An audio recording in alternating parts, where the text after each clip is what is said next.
Pertama barangkali memang situasi dan kondisi saya setuju dengan Bu Hetifah, terbatas waktunya, apalagi mau ada pilkada kan gitu. Jadi semua akhirnya konsentrasi orang terpecah, nggak karu-karuan. Nah, pejabat-pejabat gubernur yang ditugaskan itu justru menurut saya jadi korban, karena ini konsep bukan dia yang buat, dia hadirnya seperti Pak Fatoni di Sumatera Utara, kemudian Pak Safrizal di Aceh. Ini kan orang-orang tiba-tiba harus bertanggung jawab dengan situasi yang kondisi yang sudah seperti sekarang itu. Ya, jadi saya kira PON itu harusnya menimbulkan angka yang sangat besar seperti itu ya, harus menimbulkan keekonomian. Kalau di Aceh, saya kebetulan di depan hotel saya itu ada kafe-kafe banyak. Memang luar biasa keekonomian yang timbul tuh gara-gara PON, bukan gara-gara PON aja ya. Memang di Aceh juga ada kebiasaan yang seperti itu, tapi ditambah dengan adanya PON, maka kehidupan keekonomian rakyat itu berkembang dengan baik. Saya nggak tahu di Sumut karena saya nggak ke sana. Nah, dengan posisi seperti itu, satu tujuan sebetulnya tercapai, satu tujuan di mana keekonomian rakyat bisa tumbuh dan berkembang. Ya, bahkan ada beberapa kafe yang saya tanya biasa buka 24 jam karena PON harus jam 4 pagi harus tutup gitu. Bagus juga sih sebenarnya gitu. Nah, angka-angka yang sebesar itu bayangkan kalau seandainya angka-angka yang besar ini dibagikan untuk rakyat kan lain gitu. Tapi ini juga untuk rakyat PON ini gitu. Tetapi apalah gitu. Sulit kita bicarakannya secara komprehensif begitu.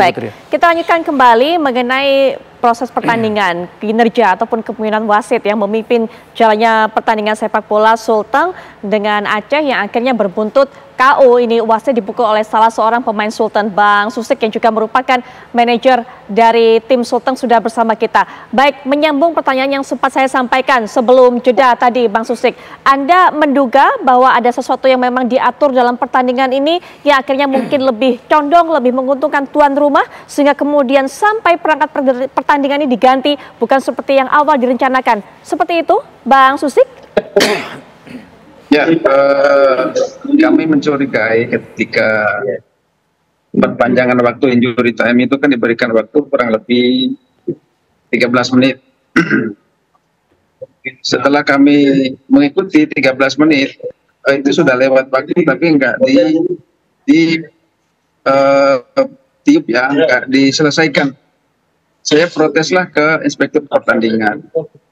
Kenapa waktunya udah lewat kok enggak di break exit? Kami nggak digubris dan itu disampaikan keputusan ada di wasit kami. Nah, ini sebenarnya kan sudah menyalahi kode etik yang ada. Ini mulai dari situ kita lihat ini dicuplikan juga. Ada beberapa kejadian-kejadian sebelum pemukulan itu kan hanya diving.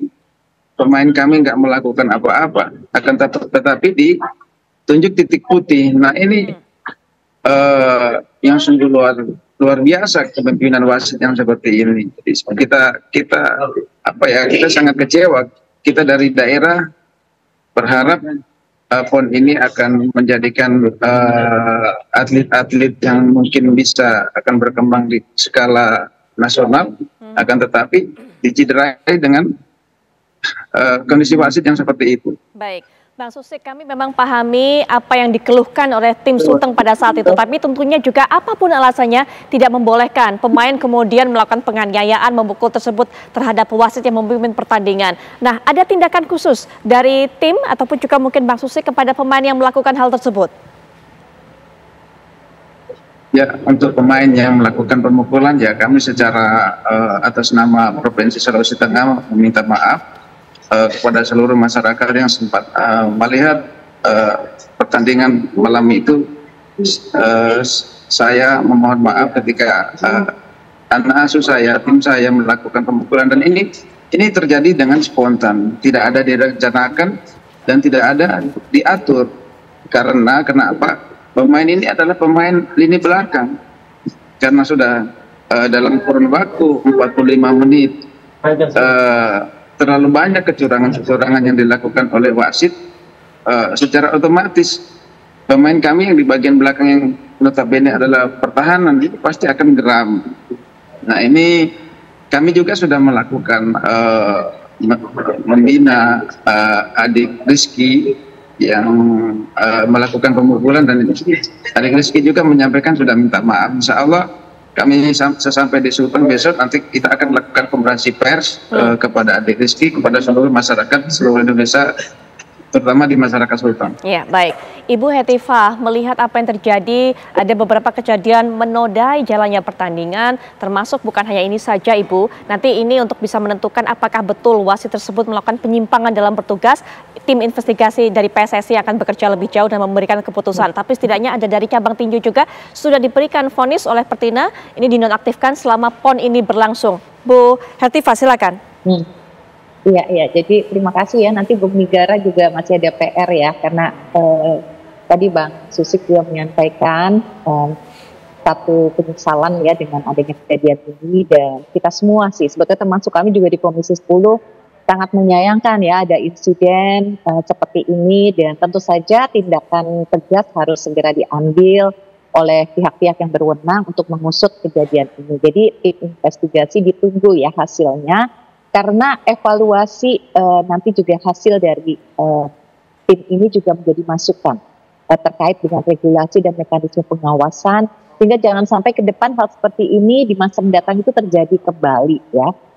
Jadi Bang Nigara gitu ya, kami berpesan lah gitu ya, intinya azas keadilan harus dikedepankan dalam melakukan investigasi yang menyeluruh sebelum memberikan sanksi. Apabila ditemukan bukti bahwa wasit melaksanakan tugasnya secara profesional, memenuhi aturan, ya tentu sanksi diberikan kepada pelaku pemukulan, baik itu pemain ataupun juga ada pihak-pihak lain yang terlibat sesuai aturan yang berlaku. Tapi jika ternyata wasit berkontribusi dengan keputusan-keputusan yang tidak adil ataupun memicu atau menimbulkan satu situasi yang membuat kekerasan terjadi, nah perlu ada evaluasi juga kepada wasit tersebut ya. Sanksi kepada wasit nanti berupa apa nih gitu?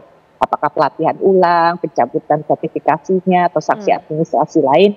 Kalau memang pelanggaran dalam tugasnya terjadi ya. Jadi intinya ke depan gitu ya, saya kira evaluasi ya terhadap baik itu pelatihan dan sertifikasi ataupun rekrutmen wasit itu juga perlu diperbaiki.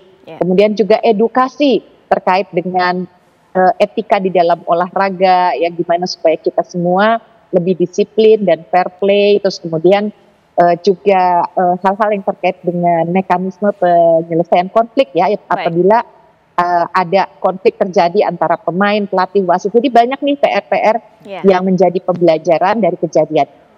Baik, Bu Hetifah. Bu Nigara, terakhir penutup juga singkat, banyak dititipkan kepada tim PSSI, tim investigasi yang akan dibentuk dan akan bekerja insya Allah besok, kata Bu Nigara, harus adil, membuka ini semua secara transparan kepada publik dan juga sanksi harus diberikan. Siap, saya melaksanakan amanah dari Ibu Komisi 10. Dan juga harapan dari tim Sulteng tadi juga.